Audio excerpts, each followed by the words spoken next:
Buona domenica da Sicilia 24, le principali notizie. Morti sospette all'ospedale Papardo di Messina. Dopo le denunce e il sequestro delle sale operatorie sono 6 gli indagati, tra loro i vertici della struttura e 3 medici. Con le donne, per le donne, in attesa delle manifestazioni di domani, proteste ed iniziative contro la violenza si susseguono. Corteo a Palermo, un concerto con Nada e Gerardino trovato a Ragusa. Catania, auto rubate smantellate, sportelli, paraurti, fanali, ruote, un autentico bazar dell'usato è stato scoperto dalla polizia in un capannone nel quartiere Montepo. A Sicilia 24 Alice e Giada, le 2 giovani atlete catanesi, campionesse mondiali di Jiu-Jitsu, l'antica arte marziale. Ci alleniamo da anni, per noi è uno stile di vita. Bagheria in festa da 3 giorni, celebra lo sfincione, gustoso e croccante, ambisce a diventare la pizza dei siciliani. Calcio al Barbera alle 17:15 Palermo-Sampdoria, sfida fondamentale per entrambe le formazioni che si ritrovano in B dopo lo spareggio Champions. Prova di carattere del Catania d'Avellino, finisce 2-2 con qualche rimpianto rossazzurro. Poker del Trapani con il Latina, fra poco in campo il Messina contro il Sorrento.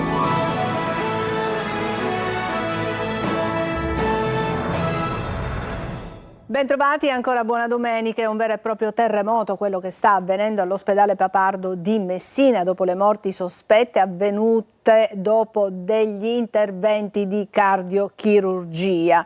Dopo le denunce e il sequestro delle sale operatorie sono adesso 6 gli indagati, ci sono i vertici della struttura e 3 medici. Francesco Triolo. Il fascicolo d'inchiesta aperto a seguito delle denunce di diversi familiari di pazienti morti dopo operazioni nel reparto di cardiochirurgia ha portato al sequestro di 2 delle 8 sale operatorie dell'ospedale Papardo di Messina. Le morti sospette sono almeno 4, anche se nel provvedimento della GIP Tiziana Alleanza, su istanza della procura guidata da Antonio D'Amato, si fa riferimento anche ad altri probabili presunti episodi.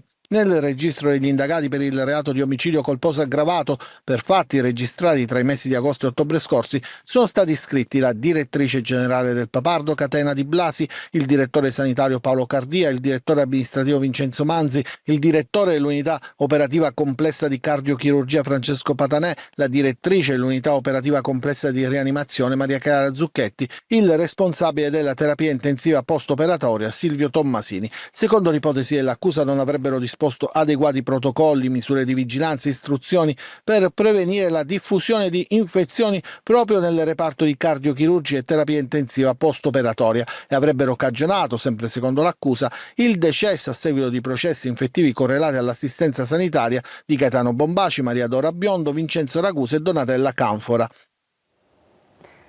Momenti di paura questa mattina a Messina per un incendio che si è sviluppato in un'abitazione sulla circonvallazione nei pressi del santuario di Montalto. Un'anziana è rimasta ferita con ustioni in più parti del corpo, soprattutto braccia e spalle. La donna è stata trasportata d'urgenza con un'ambulanza al pronto soccorso del Policlinico. 3 le squadre dei vigili del fuoco che hanno poi spento le fiamme. Pare che l'incendio sia stato causato da un'anomalia alla caldaia. La donna in quel momento si trovava sola in casa.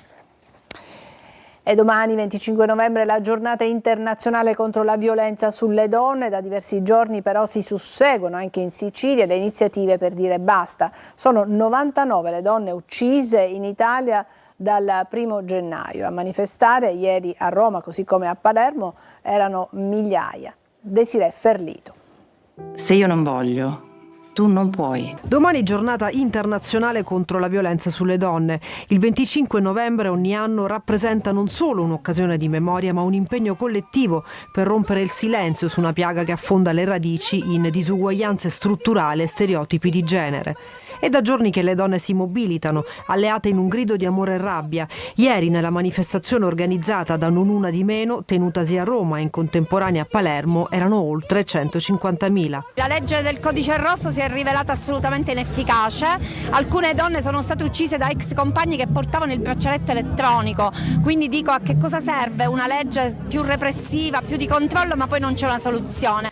99 le donne uccise in Italia dal 1° gennaio al 18 novembre di quest'anno, spesso per mano di coniugi o ex compagni. Nel mondo ogni 11 minuti una donna muore di violenza domestica e in Italia il 33% delle donne ha subito almeno una volta violenza fisica o sessuale. Pensaci. Se picchi una donna, se aggredisci una donna, non c'è scusa. Nessuna scusa. Ma se il fenomeno affligge ancora la nostra società, l'aria sta cambiando. Casi emblematici, su tutti il femminicidio di Giulia Cecchettin, hanno scosso le coscienze, così le donne hanno più coraggio di denunciare. Aumentate nel 2024 dell'80% le richieste di aiuto al numero antiviolenza 1522. Si susseguono sui social le iniziative. Nessuna scusa. Se io non voglio, tu non puoi. È l'hashtag utilizzato da artisti e personaggi del mondo dello spettacolo per dire che non si può più tacere. Anche se non sono in me, anche se non mi muovo, anche se prima ti ho detto sì, anche se sei il mio capo. Se tu non vuoi, io non posso. Le voci contro la violenza. È andato in scena a Ragusa uno spettacolo per dire no alla violenza sulle donne. Sul palco, tra gli artisti, anche Nada e Gerardina Trovato. Il servizio è di Veronica Barbarino. Nella vita puoi incontrare tante belle persone e sei sempre alla ricerca di nuovo, ribelle, vuoi esplorare, insomma, però puoi incontrare anche tante brutte persone e io qualcuna l'ho incontrata e insomma sono traumi. Gerardina Trovato, Nada, Cassandra Raffaele, le Malmaritate ed artisti della letteratura danzata insieme sul palco del Teatro Tenda a Ragusa contro la violenza sulle donne. Uno speciale spettacolo di sensibilizzazione per convincere che dalla violenza si può e si deve uscire. Musica e danza per parlare di donne, per elogiarne la bellezza e la forza, per ricordare le vittime e sottolineare l'assurdità di dover esprimere ancora i concetti contro la violenza di genere in un'epoca così moderna. La vittima lascia 2 figli piccoli e un grande peso sulla coscienza di amici, famiglia, colleghi e della società tutta. Tu mi fai girare come fossi una bambola. Il messaggio dal palco è chiaro: c'è bisogno di educare all'amore e aiutare tutte quelle donne che per sudditanza economica non riescono a rompere le catene e ricordare, come hanno sottolineato le Malmaritate, che la pelle del tamburo è l'unica che si può percuotere. Cambiamo decisamente argomento, andiamo a Catania, un vero e proprio bazar dell'usato. È stato scoperto un capannone con pezzi d'auto rubati per un valore di circa 250.000 euro.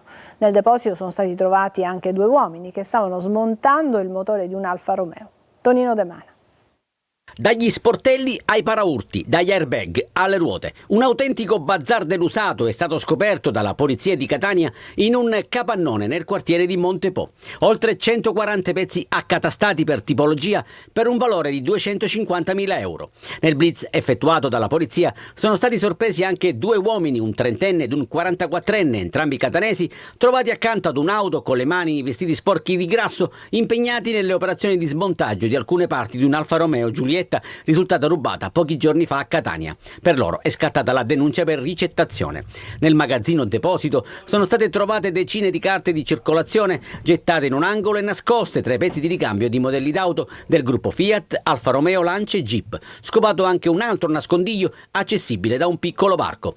Per procedere al prelievo e alla catalogazione di tutti i pezzi d'auto rubati, i poliziotti hanno dovuto far intervenire ben 4 furgoni. I singoli pezzi potranno essere restituiti ai cittadini previa esibizione della denuncia presentata al momento del furto contattando gli uffici della polizia al numero 095 72 30 369 ed un'altra operazione effettuata nel rione Cibali ha permesso di risalire ad altre 3 moto rubate che si trovavano in un locale abbandonato in via Stazzone, seminascoste da montagne di rifiuti.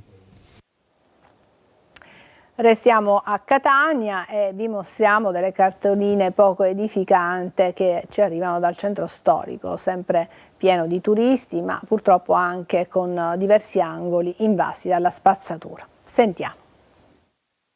il biglietto da visita non è certo dei migliori. Così, tra le bellezze dei monumenti e con vista sugli archi della Marina, Catania mostra uno dei suoi lati peggiori, denunciato più volte nei nostri servizi. Questa volta però l'obiettivo delle nostre telecamere finisce in pieno centro, esattamente in piazza Borsellino, in prossimità del terminal dei bus dove ogni giorno transitano migliaia di persone. E se i catanesi sono abituati al degrado, lo stesso non può dirsi per i tanti turisti in transito nel capoluogo etneo. Questa coppia guarda con stupore i tanti rifiuti depositati a ridosso di una pensilina. Non sfuggono all'occhio e alla telecamera alcune ramazze che qualche operaio avrà impiegato nel corso di rari servizi di spazzamento. Le scopletine le hanno messe sicuramente quelle che fanno le pulizie, si cercano di pulire. Trentino, cerchiamo di risolvere questo problema perché è veramente una cosa inaccettabile. Altre ramazze sono abilmente nascoste dietro la ringhiera. Il nostro auspicio è che vengano utilizzate più di frequente e possibilmente lasciate in un deposito. Nelle vie del turismo, Dulcis in fondo, vi mostriamo inerti e rifiuti in via Vittorio Emanuele, a pochi passi dal Duomo di Catania. E poi ci sono le storie e i volti belli, sono quelli di due giovani atlete catanesi, campionesse mondiali di Jiu-Jitsu, l'antica arte marziale. Al campionato che si è disputato a Creta, il Team Italia ha portato a casa un bel bottino di medaglie. Lorena Dolci. Combattono a mani nude, una disciplina antica, quella del Jiu-Jitsu, arte marziale dal Giappone che sfrutta la forza dell'avversario usando la sua potenza contro di lui. Il morbido vince il duro è il motto che gli atleti e le atlete del Team Italia hanno fatto proprio, portando a casa dal campionato del mondo di Creta un bel bottino, 96 medaglie di cui 14 a Catania, 4 ori, 4 argenti e 6 bronzi. Jiu-Jitsu è una delle più antiche arti marziali di origine giapponese, progenitore del judo, di alcuni stili di karate, dell'aikido e di altre arti marziali più o meno note. Si intende il modo di utilizzare il proprio corpo come un'arma nel combattimento con o senza armi. Sul tatami si sono cimentate in 2 specialità su 4. Giada e Alice hanno vinto l'oro nel duo show femminile, disciplina in cui non c'è la contrapposizione ma una grande padronanza tecnica, e l'argento in altre specialità. Emozionate le 2 campionesse per il loro primo mondiale.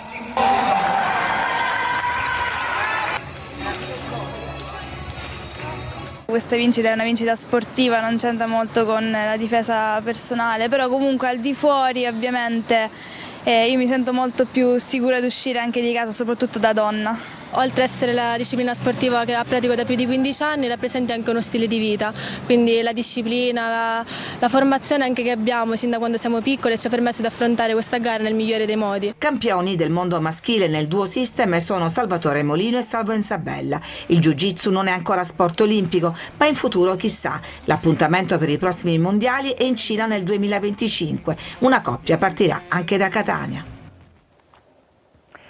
I carabinieri di Favignana hanno festeggiato il 103esimo compleanno di Rosa Giangrasso, zia Rosina, la più anziana tra gli abitanti e legati. L'ultracentenaria vive da sola e spesso riceve la visita dei militari che vanno a trovarla per assicurarsi che stia bene, chiedendo sempre se le serve assistenza. Come ogni anno i carabinieri hanno festeggiato il suo compleanno portandole la torta e lo spumante. Zia Rosina ha potuto così soffiare le sue 103 candeline con coloro che ormai sono il suo punto di riferimento per qualsiasi esigenza.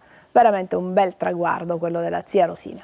Bene, ci fermiamo qui, una breve pausa e poi altre notizie.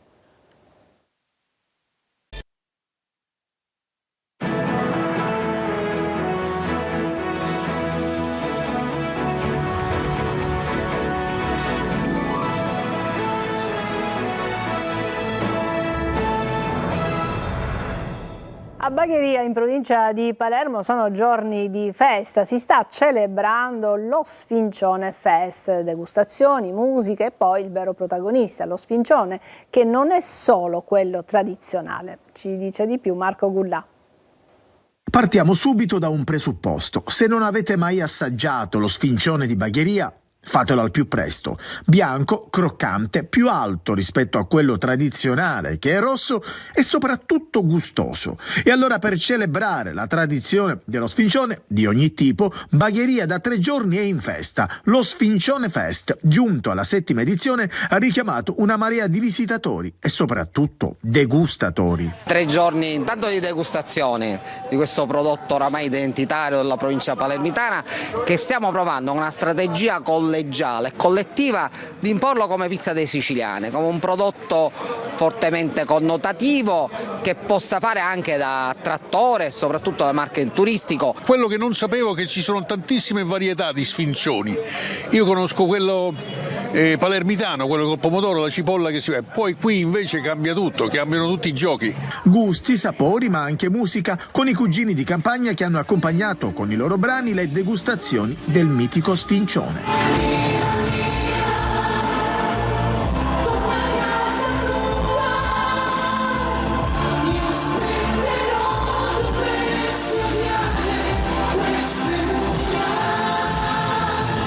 Oggi la chiusura dello Sfincione Fest, insomma, siete ancora in tempo per una degustazione. Parliamo di spettacoli. È cominciata con una delle fiabe più amate di sempre, la nuova stagione del Palago Congressi di Agrigento, e cioè con il musical Aladdin, con protagonista Max Laudadio. Davide Sardo. Sono fuori! E sono 10.000 anni che sto chiuso in questo retro incantato. La Sala Concordia al Palacongressi di Agrigento incantata da Aladdin, il musical scritto dalla brillante penna di Stefano Dorazio con le musiche dei Pooh.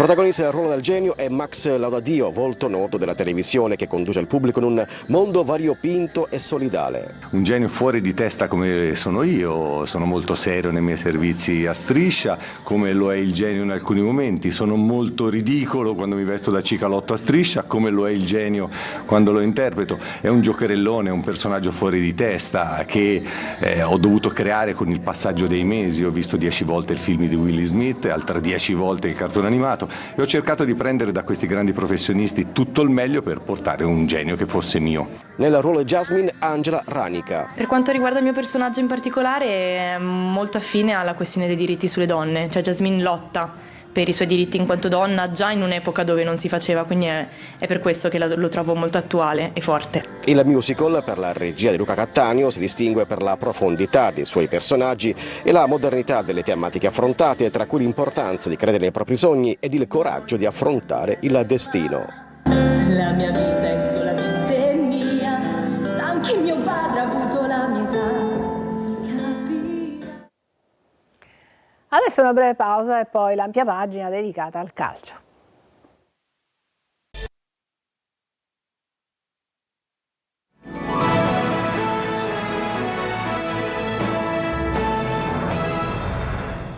Eccoci al calcio, partiamo dalla Serie B. Nel pomeriggio alle 17:15 si disputerà Palermo-Sampdoria. Dionisi punta su Harry, Brunori e sarà in panchina. Match fondamentale per entrambe le formazioni che si ritrovano in B dopo lo spareggio Champions.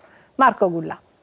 Una delle grandi classiche del calcio italiano tra due realtà confinate in Serie B dopo aver duellato ai piani alti del massimo campionato. Quello di oggi tra Palermo e Sampdoria sarà il 35esimo confronto al Barbera. È stato anche uno spareggio per i preliminari di Champions League. Il match di oggi pomeriggio alle 17:15 diviene fondamentale per entrambe. La crisi incombe, occorre vincere per rialzarsi.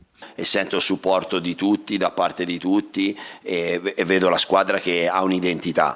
Poi, ripeto, come ho già detto ai tuoi colleghi, dobbiamo fare di più, dobbiamo prenderci di più, e domani abbiamo una possibilità importante contro una squadra che in questo momento non sta performando come avrebbe voluto, ma stiamo parlando della Sampdoria con giocatori che insomma sono giocatori forti, è una società importante, e quindi sarà una partita difficile. Dionisi dovrebbe riproporre ancora il 4-3-3, sistema di gioco utilizzato in tutto il campionato. Niente stravolgimenti, in avanti ci sarà ancora Henry, Bruno ripartirà dalla panchina. Insigne va verso la conferma, sulla sinistra Di Francesco potrebbe scalzare nuovamente Di Mariano. In difesa da valutare le condizioni di Banica, gioca solo se sta bene, Samp che si affida all'ex tutino. In Serie C prova convincente del Catania, falcidiato dalle assenze ad Avellino, finisce 2-2, in rete D'Andrea e Stoppa. Martedì al Massimino il derby di Coppa con il Trapani. Marco Carli. Nei momenti di difficoltà serve carattere, quello mostrato dal Catania ad Avellino, un carattere che alimenta anche i rimpianti perché i rossazzurri per 2 volte sono stati in vantaggio, ma che ha aiutato gli etnei ad andare oltre le assenze, praticamente 2 soli giocatori di movimento della prima squadra in panchina. Un gruppo che ha saputo assorbire, grazie al suo portiere, anche l'episodio che poteva indirizzare diversamente la partita. Il rigore parato da Beters sul tiro di Patierno vale come ulteriore iniezione di fiducia e spalanca la porta al gol del vantaggio di D'Andrea, che poi corre ad abbracciare Faggiano. Il direttore sportivo era stato profetico prima del match. Il direttore Faggiano per noi è un'arma in più, è sempre con noi e ci dà consigli, non serve che lo dico io chi è il direttore. E poi prima della partita mi ha detto: oggi me lo sento, fai gol e ti aspetto, e quindi il primo pensiero è stato lui. In avvio di ripresa Redan sfrutta un'amnesia del Catania e dà l'1-1 ai padroni di casa, ma i rossazzurri non si danno per vinti e trovano il nuovo vantaggio con Stoppa nel miglior momento della sua stagione. Il Catania c'è, contrariamente a quanto era successo fra ottobre e l'inizio di novembre. È un momento che devi continuare su questa strada, con questa voglia, con questa consapevolezza, con questo coraggio, con questa qualità, perché oggi ha fatto anche una partita di qualità la squadra. Nel finale l'Avellino preme. Il Catania paga le tante assenze, subisce il gol del pari definitivo da Redan e rischia anche la beffa sul colpo di testa sui titoli di coda di Liotti. Ma il 2-2 è prezioso e apre la strada ad una fine di anno solare con 4 partite in casa su 5, a cominciare dal derby di Coppa col Trapani, in programma martedì.